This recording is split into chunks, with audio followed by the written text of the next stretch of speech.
The forgotten slave trade of Sub-Saharan Africa. When people hear the words slave trade, most immediately think of ships crossing the Atlantic Ocean carrying millions of Africans to the Americas. It's a tragic chapter of human history that has rightly received worldwide attention. But there's another story, one that remains largely unknown to much of the world. For more than 1,000 years, millions of men, women, and children from sub-Saharan Africa were captured, sold, and transported across desert, seas, and foreign lands through what historians call the Trans-Saharan, Red Sea, and Indian Ocean slave trades. This vast network stretched from the heart of Africa to North Africa, the Middle East, Persia, India, and beyond. Long before the first European slave ships appeared on Africa's western shores, caravans crossed the Sahara Desert carrying gold, ivory, and human beings. The journey was often brutal. Captives were forced to walk hundreds or even thousands of miles across some of the harshest terrain on earth. Many never reached their destination. Hunger, thirst, disease, and exhaustion claimed countless lives before they could be sold. Those who survived were often separated forever from their families, languages, cultures, and homelands. Unlike the Atlantic slave trade, which left extensive shipping records and visible descendants throughout the Americas, much of the history of the sub-Saharan slave trade remains fragmented and less understood. Historical records are scattered across numerous regions of languages, making the story more difficult to piece together. As a result, many people today know very little or nothing about its existence. This lack of awareness is not because the suffering was less significant. Rather, it reflects how history is remembered, taught, and preserved. For centuries, African kingdoms, Arab traders, merchants from the Middle East, and various local groups became entangled in systems of slavery that evolved over time and differed from region to region.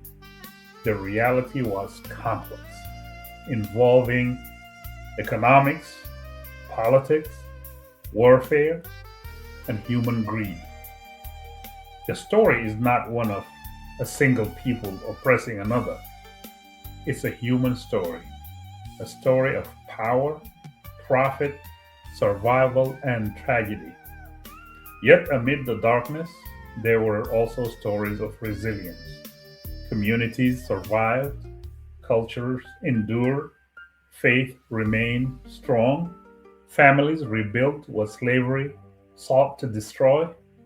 Today, historians continue to uncover evidence that help us better understand the scale and the impact of these slave trades across Africa and beyond. Understanding this history is not about assigning blame to modern people. It's about honoring those whose voices were silenced. It's about acknowledging forgotten suffering. And it's about ensuring that future generations learn the full story of humanity's past, not just the part that are most commonly discussed. In this series, we will journey across deserts, kingdoms, trade routes, and centuries. We will explore the rise of the slave markets, the lives of those captured, the societies involved, and the lasting impact that can still be felt today. This is the story of the forgotten slave trade of Sub-Saharan Africa, a story hidden in the shadows of history, a story that deserves to be remembered.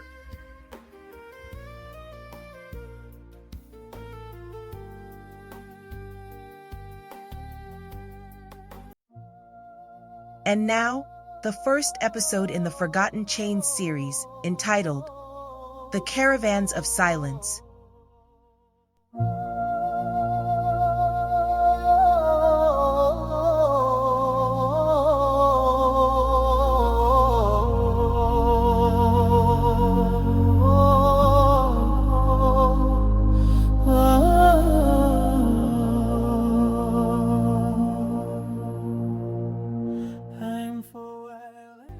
Hello, ladies and gentlemen, and welcome to Kayoshi Productions and a new video series called The Forgotten Chains.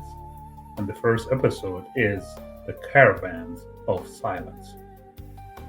Long before slave ships crossed the Atlantic, long before caravans marched across the Sahara, long before foreign powers carved up Africa's land, Africa was thriving. It was a continent of kings and queens, continent of powerful cities, a continent of scholars, merchants, craftsmen, and warriors. Many people today know Africa only through the story of slavery, but slavery is not where Africa's story begins. Africa's story begins with greatness. We will begin by traveling back more than 1,000 years to discover the Africa that existed before slave trades changed the course of history. This is the story of the continent before the chains. Chapter 1: The Cradle of Civilization.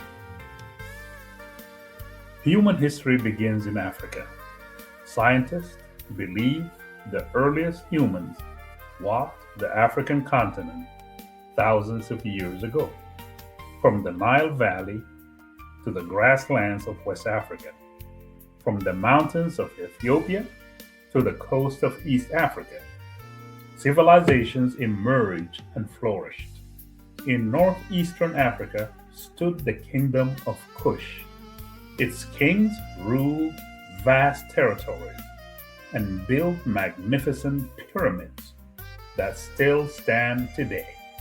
South of Egypt, Kush became one of the most powerful kingdoms of the ancient world. Its warriors were feared, its rulers were respected, its wealth attracted traders from distant lands. Africa was not isolated, it was connected to the world. Chapter 2: The Kingdom of Ghana. Far to the west, another great power was rising: the Empire of Ghana. Not the modern nation we know today, but a medieval kingdom that controlled one of the world's most valuable resources: gold. At a time when much of Europe struggled through the Dark Ages, Ghana's rulers controlled trade routes stretching hundreds of miles. Caravans crossed deserts, carrying salt northward and gold southward. Merchants traveled for months just to reach its markets.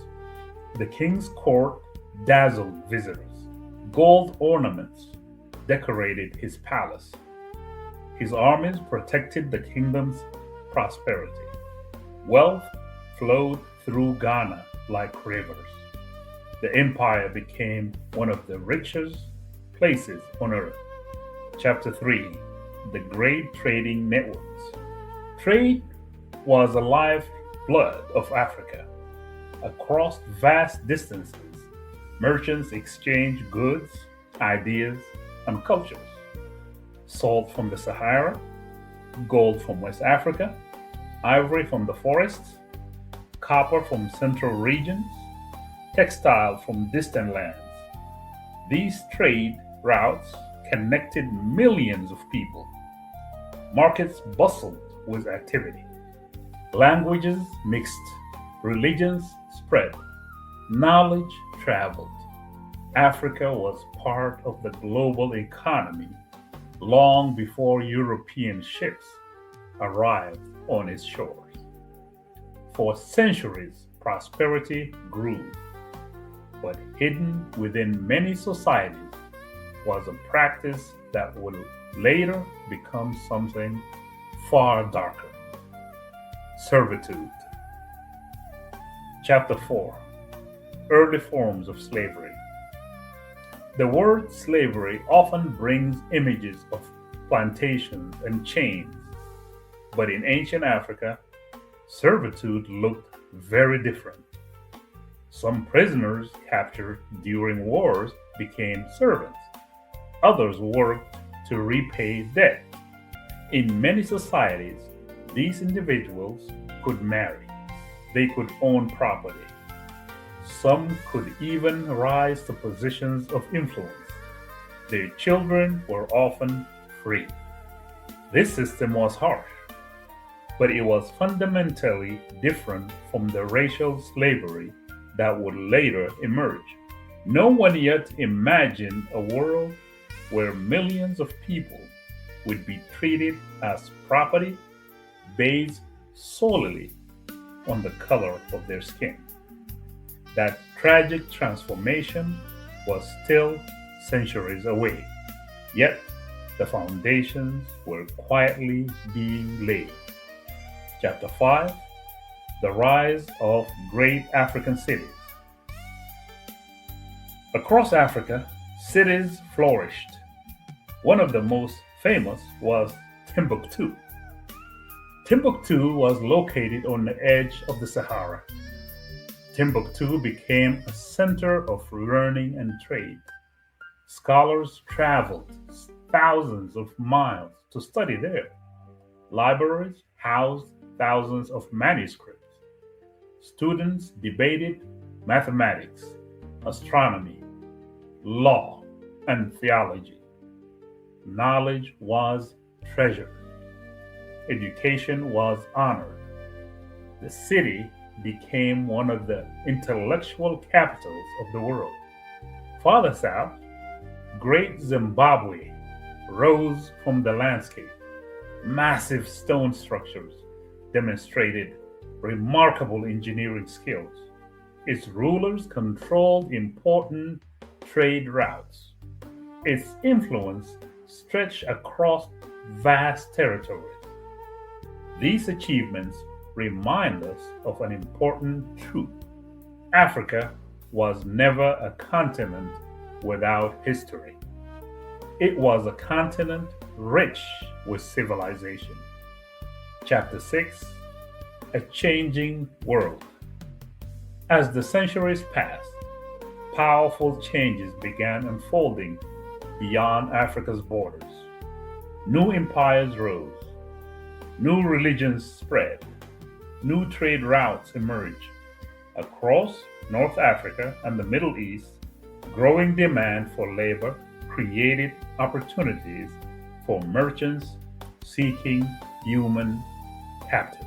What began as a small scale transactions would eventually grow into something much larger, something devastating, a system that would reach deep into the heart of Africa, a system that would alter millions of lives, a system whose consequences would echo through generations.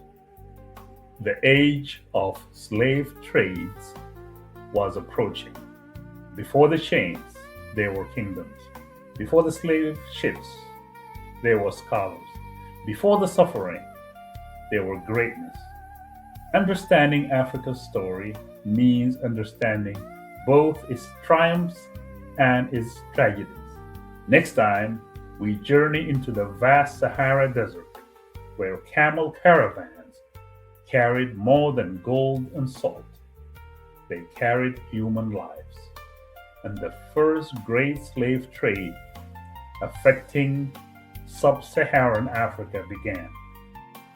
This is the Forgotten Chains YouTube series. The story continues.